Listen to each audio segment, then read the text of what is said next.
Hey guys, welcome back to planetjejuda and welcome back to another Reddit stories crochet/knit edition video. Now I literally just got done filming my day 6 or square 6 of my 24 days of crochet Vlogmas.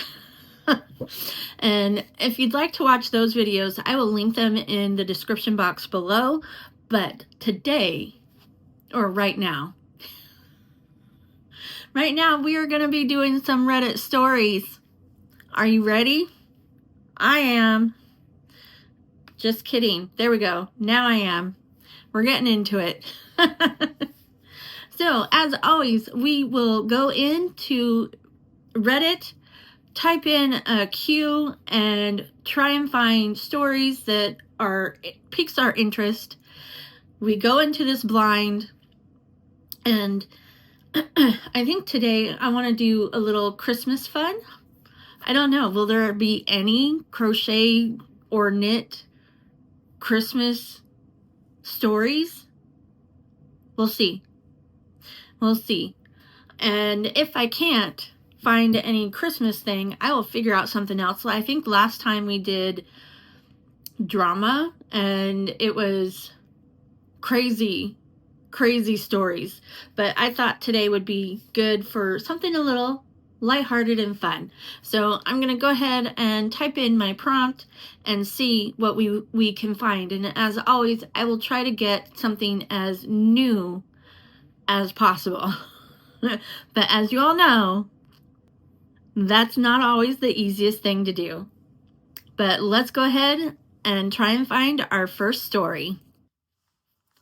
Alright, so actually I didn't even go into the date to try and figure out anything closer. This one is from 11 months ago. The title of it is A Funny Story for Christmas, and it's in the R Crochet Reddit subreddit.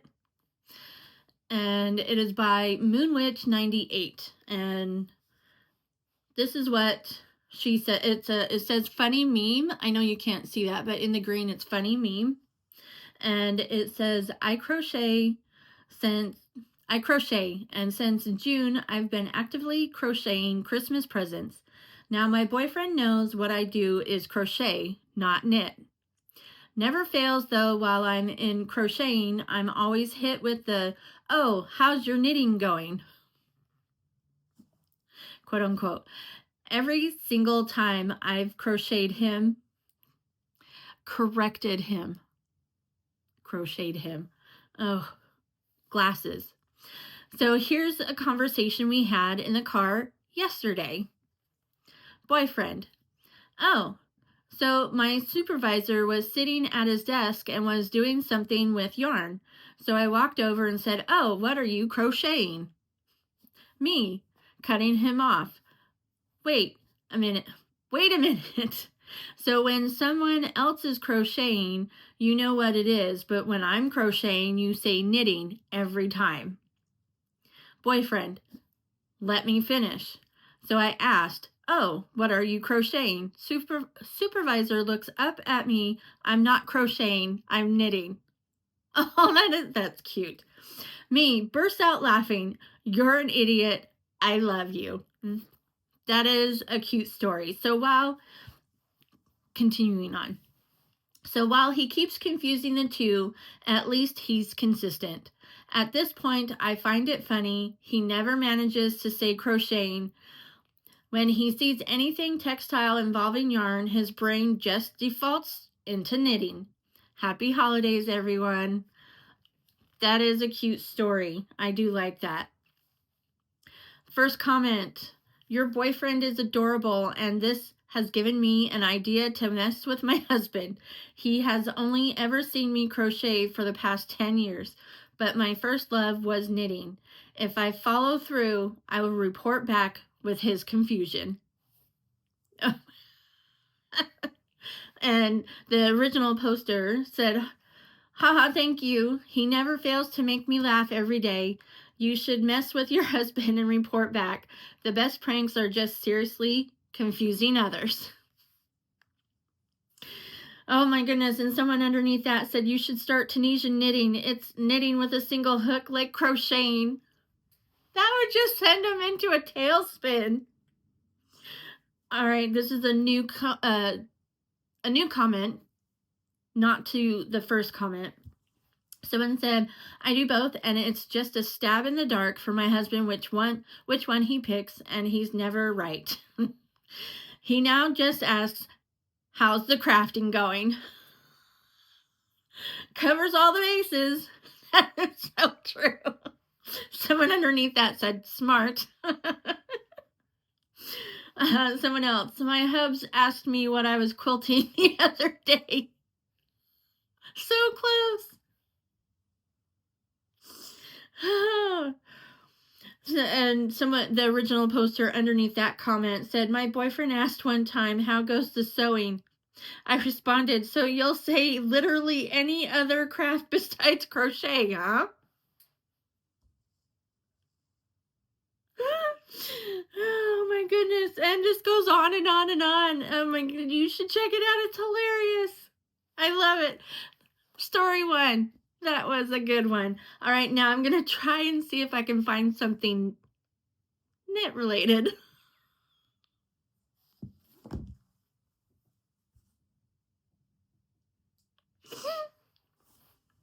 All right, now that I've stopped crying from laughing, I found something. I'm not sure it's entirely Christmas related, but it is definitely knit related, and it just intrigued me. It's actually only a year old, so that's pretty good. It says, Confessions of a Bad Knitter, Wife, and Mother. Boy, I tell you, and it says it's a discussion, so there we go. I've been with my husband nearly 10 years, and my son is nearly 4 years old. Aside from their Christmas stockings and my son's baby things, blanket, booties, and hat, all knit before he was born, I have never knit my husband or child anything. They are both knit-worthy humans that I love very much. I've started several projects for them, but never finished. At times, the guilt overwhelms me. Aww. In my defense, my husband is large and always too hot, and my son keeps growing. Whatever I knit will either be a huge undertaking, rarely used, or practically disposable. Oh, what a way to think. Oops, I almost dropped my tablet. Anyways, let's go on. And wearables that need to actually fit are so much work. Swatch? Question mark. Block the swatch? I've never been that kind of knitter. I'm more the kind that launches into a pretty pattern with a mismatched set of DPNs, an unlabeled ball of yarn of unknown origin, composition, and weight, enthusiasm, and hopes for the best.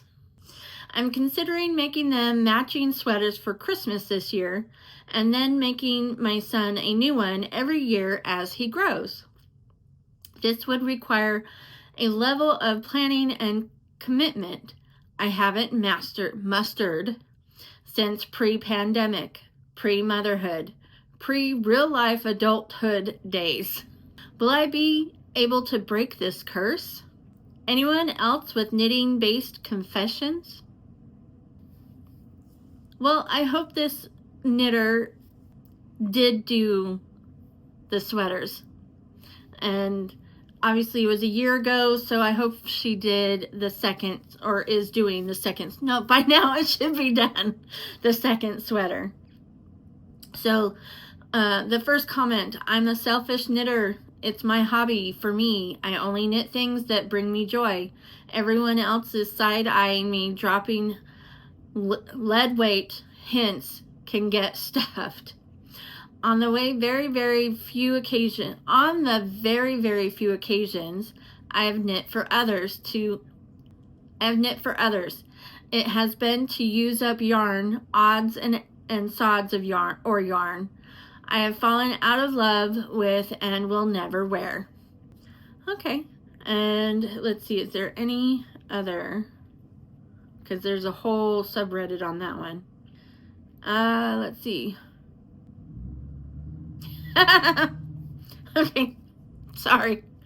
And this person said, I started to make a lovely Icelandic sweater for my husband, but it turned out too small, so I kept it myself.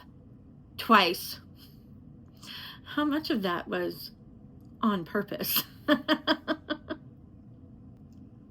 And then someone underneath that said, haha, I can see myself making that mistake.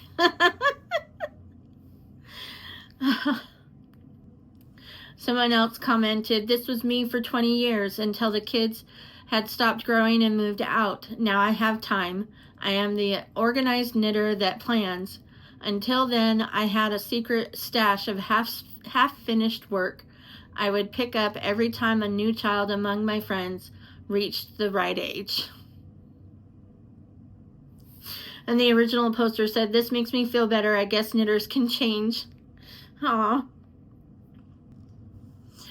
So someone else commented, if you feel the urge to knit for loved ones, hats and scarves don't need to be fitted so much and still show plenty of love. Also socks. Your son will grow out of knitted socks for sure, but they can be replaced much more easily than a sweater. And these are quite short-lived projects, which are far less likely to stall than making something larger, where knitting for your husband or son are concerned. The times when I've knitted because I had feelings of obligation or like I should do it, the project was often stalled or not come out right. I do know that urge to make for the people I love though, and I've gone through similar feelings. But ultimately, knitting is your hobby that you can enjoy just for you, and that is absolutely okay. I now cope with my urges to make for others by making simple accessories as described above, and it seems to work out well for everyone. Plus, it helps me to relax and enjoy my majority selfish knitting.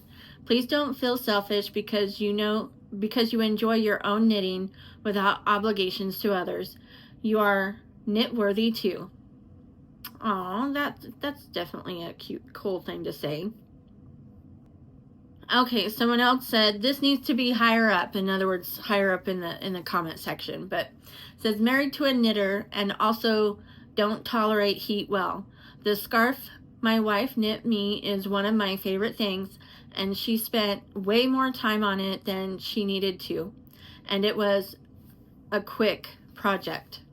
Don't get me wrong, I've absorbed enough of this hobby by osmosis to be able to appreciate fancy colorways, consistent tension, and all the ways you can build shoulders yokes on a sweater. But the most important thing is that she made it for me. It's like a portable hug. Oh, that one's gonna make me, that's so cool. This one's emotional. All right, he continues on and says, woven fabric is ridiculously cheap. If someone has a purely pragmatic need, they can buy something for many times cheaper than you'll ever be able to make it. Knit because you enjoy it. If you make something for someone else, what you're really giving them is your time and consideration. Now that is a cool husband. Okay, I'm sorry. This one got a little emotional. I'm moving on. All right, so this is from 6 years ago, and all I can say is wow. These are beautiful. They are Christmas bird ornaments, and it's by Eholowiki. I don't know. Sorry. I probably didn't pronounce it very well. Anyways, so this person posted this 6 years ago, and they're absolutely gorgeous holiday birds. Oh my goodness. And wow, just the detail in each one. Those would be beautiful on any tree. My goodness. And they said, so glad I finished these in time for Christmas gifts. Oh, they were Christmas gifts. and she used this pattern with a few modifications. Yarn is Lion Brand Heartland, which is super soft and probably my favorite acrylic yarn. So I will link that pattern in the description box below. And yeah, those are absolutely stunning. And I would love to get those as a gift. Someone commented, "Those are beautiful. Thank you for the link to the pattern. That's my small Christmas gift for friends idea, sorted for next year." Nice. That was 5 years ago. Still a beginner knitter. Hopefully by next year I'll be able to do the color modifications you did to make the different sorts of birds. Also, awesome touch with the crest on the cardinal. Yeah, wow. It was beautiful. And the original poster said, "Thank you. It took a little fiddling around, but I'm pretty happy with how they turned out." And I would be too, because those are absolutely gorgeous. Someone said, "How did you mod for the crest on the cardinal?" I'd love to do a Phoebe and a J, which both have a crest. Beautiful work. And the original poster said, "I took notes for once. I crested on an additional 4 stitches in one of the rows, then later worked in the additional decreases. I'll update my Ravelry project page with some notes in a couple days." And let's see. Hopefully, I'm not sure if this person shared their Ravelry. I don't know. Obviously I'm going to link the pattern. Maybe the pattern I see here is to their Ravelry. So, but hopefully, because those are absolutely stunning, and anybody would be, man, I would be blown away. Anyways, from laughing, now I can't even think. From laughing so hard that I was crying to actually emotionally crying, this has been a very tearful Reddit video. I hope you enjoyed it. If you did, I'd love it if you'd hit the like button. And if you'd like to be notified of any and all future uploads, hit the subscribe button and don't forget to click all on the notification bell. And with that, remember, gravity works, guys.